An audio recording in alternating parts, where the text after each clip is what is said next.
Welcome to our channel. My name is Dennis, founder of Prepmatter. In this week's episode, we're going to lay out a comprehensive guideline to help you ace the fit portion of your consulting interviews. We'll begin by highlighting its crucial importance in securing your offer. Drawing on our experience of supporting over 400 candidates to date, we'll then present an ultimate list of the 24 most commonly asked fit interview questions. Up next, you will gain insights into how your performance will be evaluated. This will be followed by 3 live examples where I tackle a fit interview question. Concluding this video, we'll share some proven best practices to help you prepare for these questions. So without further ado, let's dive in.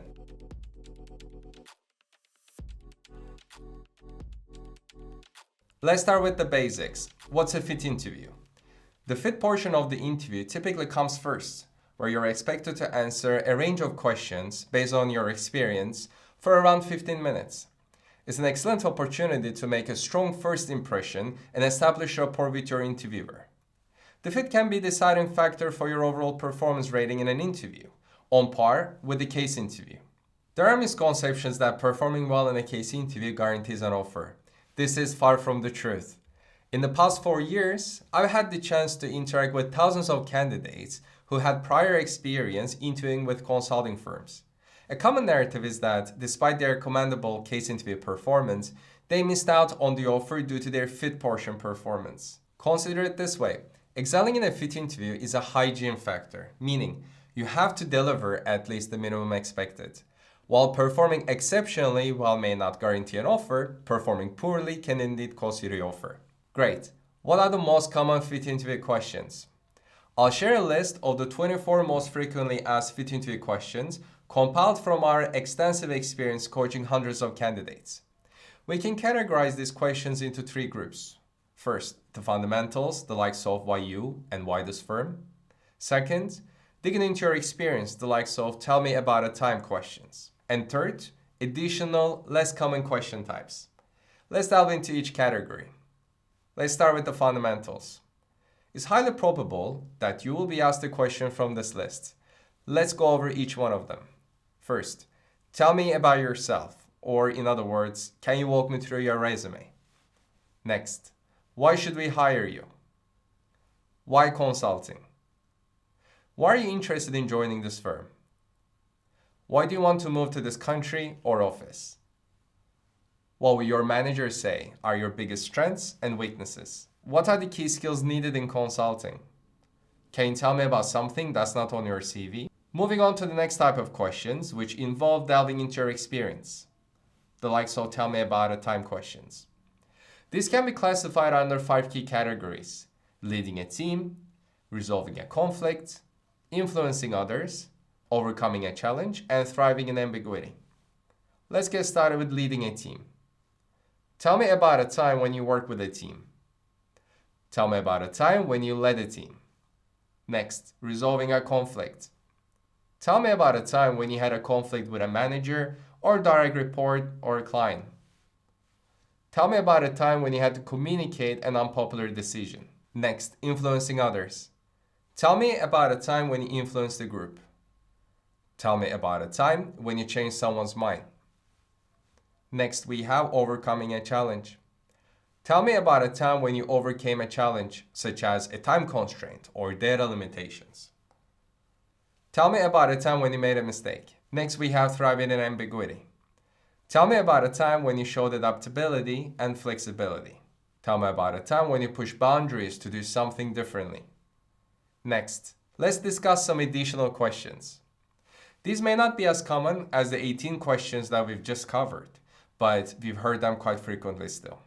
What are the biggest challenges you would face as a consultant here? Why have you been working in country X? Elaborate on your proficiency in language X. Are you interviewing with other firms? Tell me about a time when you were under considerable pressure. Describe what you envision as a typical day in consulting. All right, a little pause here.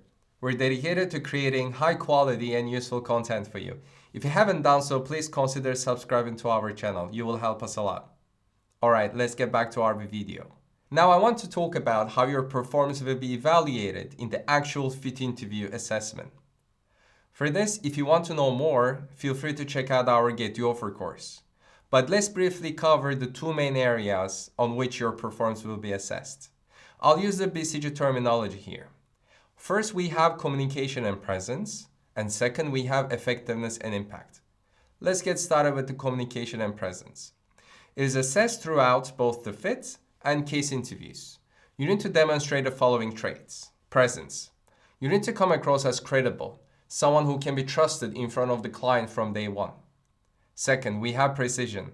You must communicate clearly, concisely, and effectively. Third, active listening.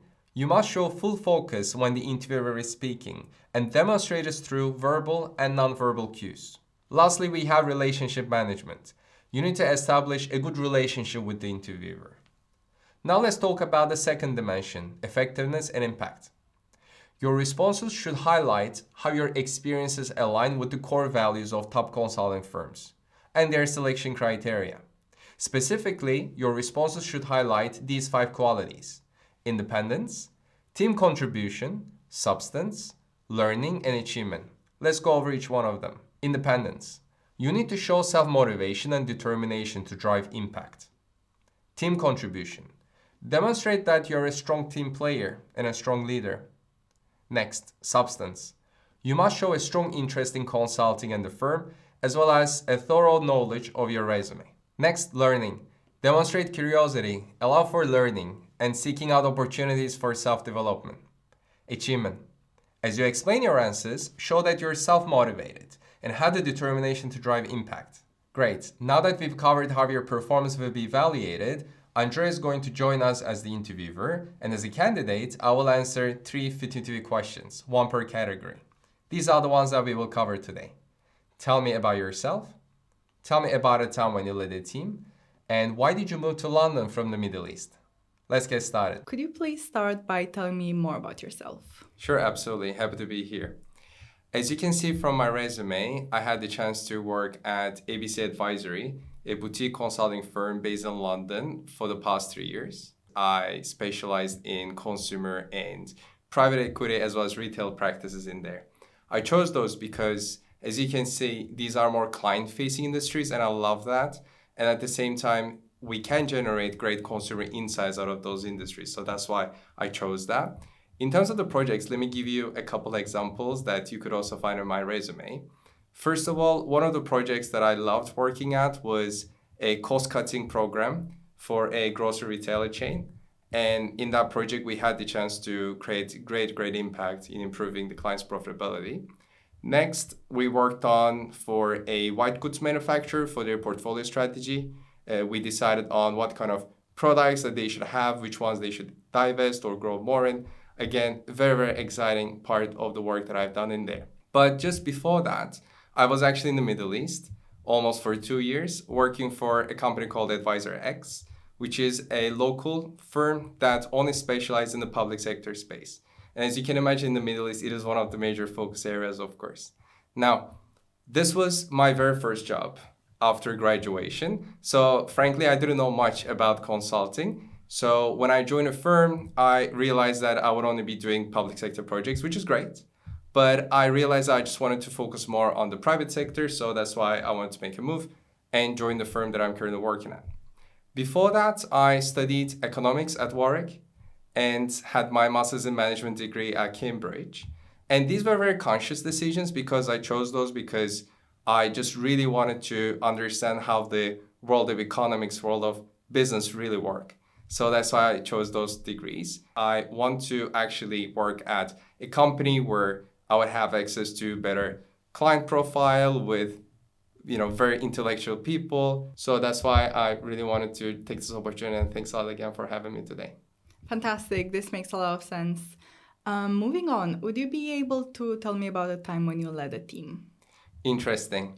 So one of the projects that I just mentioned was this cost-cutting program. So I can elaborate on that if that's okay with you. That sounds perfect. All right. So this was a project where our client was financially in trouble. They were having a couple minus EBITDA margins, and they really needed our help to have their business turn around. And I was in charge specifically on something called GNFR, or let's call it fixed expenses. For that, as you can imagine, there are different cost buckets, the likes of personal expenses, rent, labor, utilities, and such. And for that, thankfully, I had two other colleagues who were assigned to me. What I did was in the first week, I would say, even on the first day, I sat down with my project leader to talk about the roles and responsibilities of myself, as well as those of two colleagues that were going to join us. So one of the first things that we did, that I proposed rather, is who's going to take charge of which topic. So for this, very first thing that we did was assigning the energy topic to one of our colleagues, because energy is something that's a bit more straightforward to optimize. The second thing was on the rent expenses. So I've also proposed to assign it to another colleague. But then there was another expense item, which was the personnel expenses. As you can imagine, these are very sensitive to lay off people and so on. So I wanted to be in charge of it as a senior consultant. And in addition to this, there was another cost item I remember called indirect procurement, which had almost 50 different sub-cost items, the likes of cleaning and security expenses. So it could get a bit complicated to track them. That's why I also wanted to manage that process. So again, step number one was to assign roles and responsibilities, and I was the one proposing that. The second thing was, after we started to operationalize the team, one of the things I learned from one of my partners back in my first year in the company was those daily check-ins, and that's exactly what I did. I did 15 to 20 minutes of daily check-ins with my two colleagues, just to make sure that I understand what they're currently working on, and at the same time, it would allow them to deliver things in a paced manner, because you may get easily complacent if no one is really tracking your progress. So I just wanted to give them a bit of that pressure. And at the same time, it's about quality assurance, because if you just let someone go for a couple days and not really check on what they're working on, they might be on the wrong track, understandably, as they were the new joiners to the company. So that daily check-ins really helped them. But I would say at the same time, I made sure, and we are talking about pre-COVID times, I made sure that we are co-locating together. I remember that we were on the 8th floor in the building, and we were assigned a couple different meeting rooms, but I just didn't want everyone to just scatter around, and I just wanted everyone to work together. So we were physically working together side by side, which I think really helped, because they didn't have to wait until the next day to ask me some questions or email me and wait until EOD to get a reply. So that's why really having our team co-locating together, I think, really helped. And that was, again, a conscious decision on my end. But also there's another element, which is presentation. I remember that when I first joined this company, I was given an opportunity to present in front of the clients. But I remember that I did struggle a bit at that point. So I just wanted to make sure that people I work with do not. So what I did for that was I proposed to do some dry runs. So sometimes, yes, this may sound a bit of a waste of time for a senior consultant, but I really wanted to make sure that people I work with were prepared for those meetings. So what we did was we had our weekly CTMs, as we call client team meetings. And before that, I would actually project the slides on the screen, and I would ask my colleagues to present those slides. And I would ask them some tough questions. And I think having those, robust sessions together really helped them in getting ready for this kind of tough questions. And I think at the end, they really were able to portray good self-confidence during those meetings. So as you see, this was the very first time that I had a leadership experience, which I really enjoyed. Of course, I could do certain things better, but since then I had the chance to work on a couple more projects where I led similar teams. So I think I've learned how to manage teams a bit more effectively through this experience, which I'm very much grateful for. Thank you for this example. Lastly, could you please tell me more about your move from the Middle East to London? Of course, thanks for asking that. We discussed briefly together about why that happened, but I would like to answer this across professional and personal reasons. So from a professional point of view, I would say that in the Middle East, I've only worked on public sector projects. Don't get me wrong, these projects were so much fun, and I learned a lot of things and learned quite a few transferable skills as well, the likes of time management, people management, communication, and such. But I realized after a year in that the exit opportunities could be limited, because as you work in more and more public sector projects, yes, you do learn content related to public sector, but it might be a bit hard to transferred, implemented in a private sector space. So that exit opportunities really got me thinking. And at that time, I had a couple colleagues who were working at a boutique firm that I'm part of now in London. And they told me that they do very interesting projects within consumer, PE, retail space. So that really motivated me and also got me thinking that I could make that drastic move, moving from one location to another. But I definitely do not regret. Since then, we've discussed briefly, but I had the chance to work on very interesting projects. And I think I'm learning very, very interesting content-specific knowledge as well around how to run a commercial due diligence projects, how to analyze a company's portfolio. And I know that your company is also working on similar projects, so I think I can showcase skills that I've managed to develop at my current company. Now, that's on the professional level. And on the personal level, we've discussed before that I've studied in the UK. So I have my friends in here. So it just made sense that I would come back and reconnect with them. And yeah, these were the reasons why I made the move. And now, hopefully, when I also work at your firm, I'll stay in the UK. But of course, if there are opportunities outside, I'm happy to travel. But happy that I'm settled in here. Hope you've enjoyed the examples. Now, let's talk about how you can prepare for those fit interviews. As you've seen in my live fit interview example, perfection isn't the aim, but you need to be proficient. To prepare for your fit interviews, you can enroll in our Get to Offer course. You will have access to animated videos offering deeper insights into fit interview questions, templates to practice your answers, and over 25 live fit interview videos so you can see how our team answered all the questions covered today. Let's develop a plan of action together.